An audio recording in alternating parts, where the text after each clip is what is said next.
Sa ilalim ng Bagong Pilipinas program ng ating Presidente, President Ferdinand Bongbong Marcos Jr., kasama ang puwersa ng kapulisan dito sa Police Regional Office 10, sa lokasyon ng Puna, Piagapo, itinaguyod ang groundbreaking ceremony para sa bagong Municipal Police Station ng Puna, Piagapo Municipal Police Station.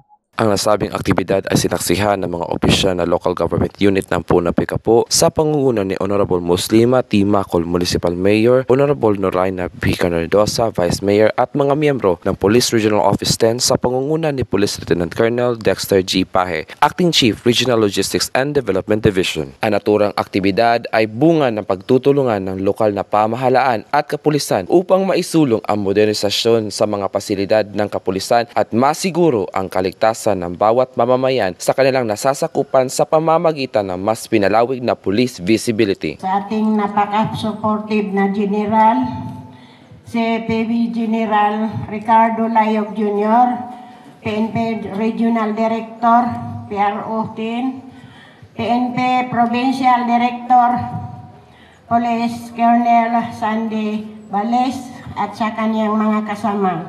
Ako po ay lubos na nagpapasalamat sa provincial government sa tulong ng PNP, lalong-lalo na kay PNP General Ricardo Layog Jr. sa katuparan for the establishment construction of PNP building ng Municipality of Puna, Piagapo, Lanao del Norte.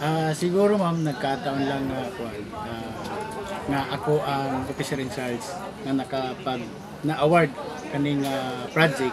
Kaya kabalo man ko, pati sa mga previous CP, naningkamot po silang ang development sa PNP is ma-sustain. Labis naman nagpapasalamat ang mga kapulisan ng Hilagang Mindanao sa patuloy at walang sawang suporta galing sa pamayanan at lokal na pamahalaan ng Puna, Piagapo. Gayon din kalakip ng modernisasyon na ito ay makapaghatid ng buong pwersa at dekalidad na police service ang mga kapulisan ng ating Puna, Piagapo Municipal Police Station.